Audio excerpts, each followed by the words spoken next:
નમસ્કાર. બોટાદ જિલ્લાના ગઢડા તાલુકાના એક ગામમાં સગીરા સાથે થયેલા ગેંગરેપની ચોંકાવનારી ઘટના સામે આવતા સમગ્ર વિસ્તારમાં ભારે રોષ ફેલાયો.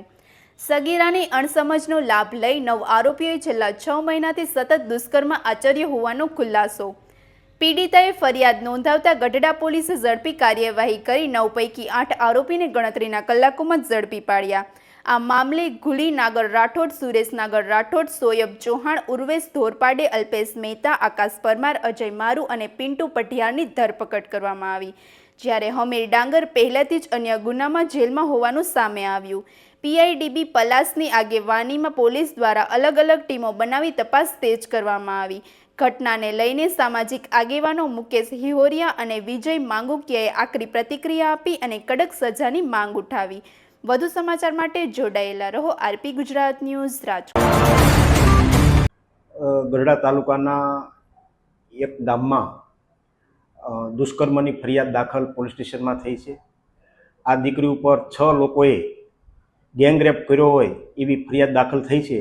આ ફરિયાદમાં મારું એટલું કહેવું છે કે દીકરીને ન્યાય મળે એના માટે થઈને સરકાર દ્વારા પોલીસ તંત્ર પણ ખૂબ સારી કામગીરી કરી રહી છે, તપાસ પણ કરી રહી છે અને આરોપીને વધારેમાં વધારે સજા થાય, આવા આરોપીઓ ક્યાંય છટકી ન જાય એના માટે થઈને પોલીસ તંત્ર ખૂબ સારી કામગીરી કરી રહી છે. પોલીસ તંત્રને પણ વિનંતી છે કે હજી આમાં વધુમાં વધુ કડક કાર્યવાહી થાય, નમૂનારૂપ કાર્યવાહી થાય, જેના કારણે થઈને કોઈ પણ બેન દીકરી ઉપર આવું દુષ્કર્મ ન થાય અને જે આવા આરોપીઓ છે એ આવું કૃત્ય કરતા પણ ડરે એના માટે થઈને નમૂનારૂપ પોલીસ દ્વારા કડકમાં કડક કાર્યવાહી કરવામાં આવે.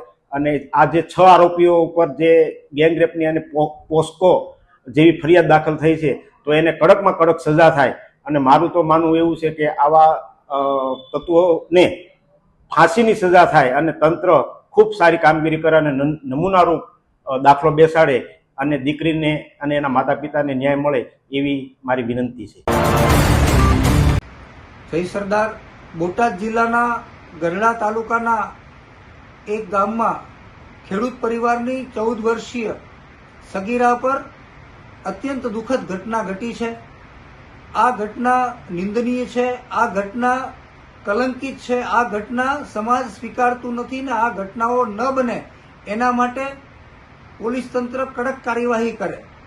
હિન્દુસ્તાનની અસ્મિતાને ટકાવી રાખવા, હિન્દુ સંસ્કૃતિને ટકાવી રાખવા, ગામડાઓની અમૂલ્ય વિરાસતને ટકાવી રાખવાના જે લોકો ગામડાની અંદર રહીને ખેતી કરીને આવા પ્રયાસો કરે છે, આવા પરિવારોની સાથે જ્યારે આવી ઘટના બને ત્યારે સરકારને મારે વિનંતી કરવી છે, તંત્રને મારે વિનંતી કરવી છે કે આવા લુખ્ખાઓને કડકમાં કડક સજા થાય, કોર્ટના માધ્યમથી પણ ન છૂટે અને કાયદાનો ડર ઊભો થાય, જેનાથી આવા લુખ્ખાઓ હિંમત તૂટી જાય, આવા લુખ્ખાઓ ક્યારેય આવી અનિષ્ટ પ્રવૃત્તિ ન કરે ને સામૂહિક રીતે જે દીકરીઓને હેરાન કરવાનો જે પ્રયાસ થયો છે, છેલ્લા ઘણા સમયથી આ દીકરીને હેરાન પરેશાન કરવામાં આવતી હતી અને સામૂહિક રીતે એમની સાથે અનિષ્ટ પ્રવૃત્તિ થઈ છે ને અમાનવીય પ્રવૃત્તિ થઈ છે, ત્યારે ચોક્કસ અને કડકમાં કડક ટાંટિયાતોડ સર્વિસ કરી અને આનો વરઘોડો કાઢવામાં આવે, જાહેરમાં આનું સરઘસ કાઢવામાં આવે